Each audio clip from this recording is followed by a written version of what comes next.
परिवार में कोई बीमार हो जाए तो घर का बजट जो है बिगड़ जाता है। अपने पसंद की चीज़ें खरीदारी नहीं हो सकती है।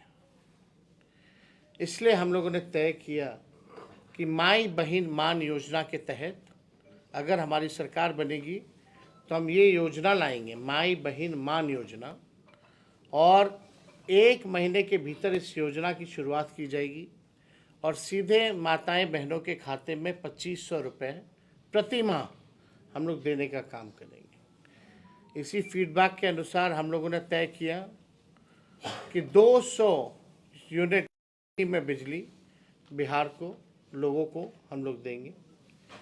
और इसी के तहत हम लोगों ने तय किया कि जो वृद्धा पेंशन है, सामाजिक सुरक्षा पेंशन है, जो विधवा पेंशन है, या हमारे दिव्यांग लोगों का पेंशन है, या वृद्धा लोगों का पेंशन है, वो 400 से बढ़ा करके हम लोग जो है 1500 रुपये करेंगे। और एक बार पूरा बिहार घूमेंगे तो उस हिसाब से हम लोग ब्लूप्रिंट, क्योंकि जनता अपेक्षा करती है, चाहती है कि आपको अगर मौका मिलेगा तो आप बिहार को आगे कैसे बढ़ाइएगा और हम लोगों के लिए क्या कीजिएगा। तो आर्थिक न्याय का दौर है, तो हम लोग सब लोग जो है और भी सारी चीज़ें हम लोग तैयार कर रहे हैं। एक ब्लूप्रिंट तैयार किया जा रहा है एक विज़न के साथ कि हम लोग बिहार को आगे कैसे बढ़ाएंगे, चाहे युवा हो, नौजवान हो, किसान हो, मजदूर हो, छात्र छात्रा हो, बुज़ुर्ग हो, महिला हो, व्यवसायिक हो, या मिडिल क्लास फैमिली हो, इंडस्ट्री की बात हो, कोई नई पॉलिसी की बात हो। तो ये सारा ब्लूप्रिंट जो है एक बार पूरे बिहार घूमने के बाद हम लोग लोगों के सामने रखेंगे कि अगर अपनी सरकार बनेगी तो हमारा ये विज़न है। आप लोग जानते हैं कि आज नौकरी को लेकर के, परीक्षा को लेकर के लोग राजनीति कर रहे हैं, लेकिन सबसे पहले बेरोजगारी हटाओ यात्रा राष्ट्रीय जनता दल हम लोगों ने शुरुआत की थी। हम लोगों ने लाठियां भी खाई इसके लिए सड़कों पर। और जब हमारी सरकार बनी, सबसे पहला वादा हमारा था कि 10 लाख नौजवानों को सरकारी नौकरी देंगे। जब उप मुख्यमंत्री बने, मौका मिला, तो हम लोगों ने 5 लाख लोगों को सरकारी नौकरी दिया और 3 लाख नौकरी प्रक्रियाधीन कराई। आज गांधी मैदान में मौजूदा सरकार में लाठी डंडे बरसाए जा रहे हैं, ठंड में पानी की बौछार की जा रही है, पेपर लीक हो रहा है, छात्र छात्राओं इस सरकार में डंडे खा रहे हैं, टाके लग रहे हैं, सुई लग रहा है, माथा फूटा हुआ है, आँख में आंसू है, सब लोग परेशान हैं, लोगों पर एफआईआर हो रहा है। ये है नीतीश कुमार जी का मॉडल और भाजपा का मॉडल, चिराग जी का मॉडल, मांझी जी का मॉडल, उपेंद्र कुशवाहा जी का मॉडल। कोई पूछने तक नहीं गया, किसी को दर्द नहीं है कि जो छात्र छात्राओं के जीवन के साथ जो खिलवाड़ हो रहा है उसका कोई दर्द नहीं, उनके भविष्य को बिगाड़ा जा रहा, उसका कोई दर्द मौजूदा सरकार में किसी को नहीं हो रहा। ये जो प्रक्रियाधीन नौकरी जो हम लोगों ने कराया 3.5 लाख, वही ये नौकरियां निकल रही हैं बीपीएससी का। जो कुछ लोग जो राजनीतिक दुकानदारी खोल रखे हैं, वो लोग बीच में आकर के किसी ना किसी प्रकार से आंदोलन को कुचलना चाहते हैं, जो कि भाजपा की बी टीम है। कहाँ थे इससे पहले?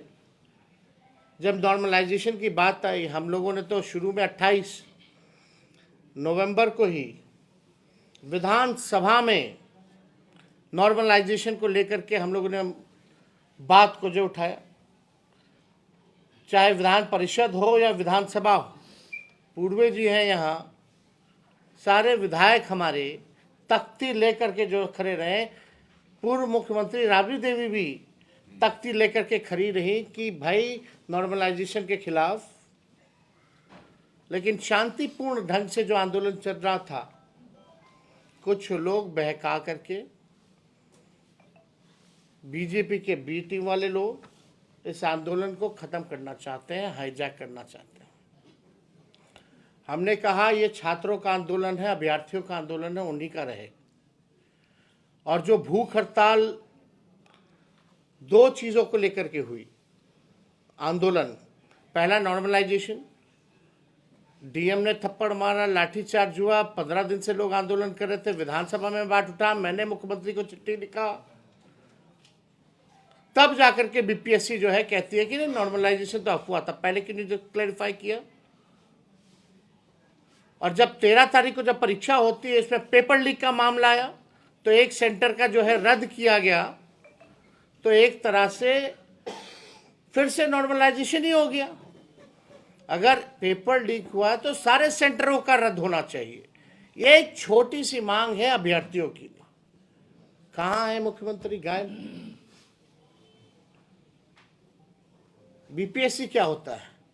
मुख्यमंत्री चाहे तो आयोग के अध्यक्ष को 2 मिनट में बदल दे, लेकिन मुख्यमंत्री बदलना नहीं चाहते।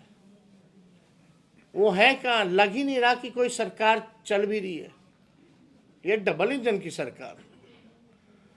हम लोग गांधी मैदान में नियुक्ति पत्र बांटते थे, लोगों के चेहरे पे खुशी होती थी, परिवार के लोगों में खुशी होती थी, और आज लोगों के आंखों में आंसू है, देह पे टाके लगे हुए हैं, सर फटा हुआ है, सुई खा रहे हैं, अस्पताल में भर्ती है, एफआईआर मुकदमा झेल रहे हैं। ये बड़ी साजिश है।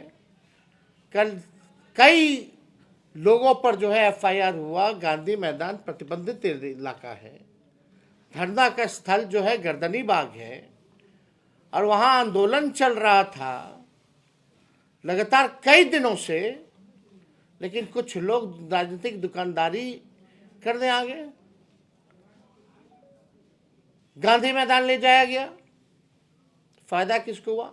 लोग बोलते थे कि हम लाठी खाएंगे सबसे पहले, और सबसे पहले वही निकल के फरार हो गए। छात्रों को लाठी खिलवाया, मुकदमे हो रहे छात्रों पर।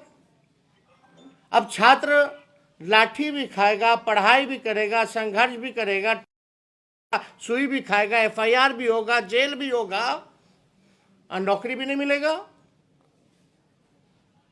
इसका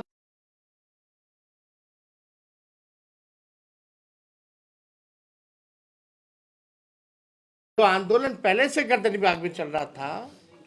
ये जो है इसकी ताकत कुछ और थी, लेकिन गुमराह किया गया लोगों को।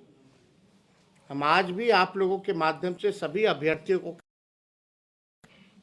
कि ये आप लोगों का आंदोलन है, आप लोगों की ताकत है। सरकार झुक रही थी,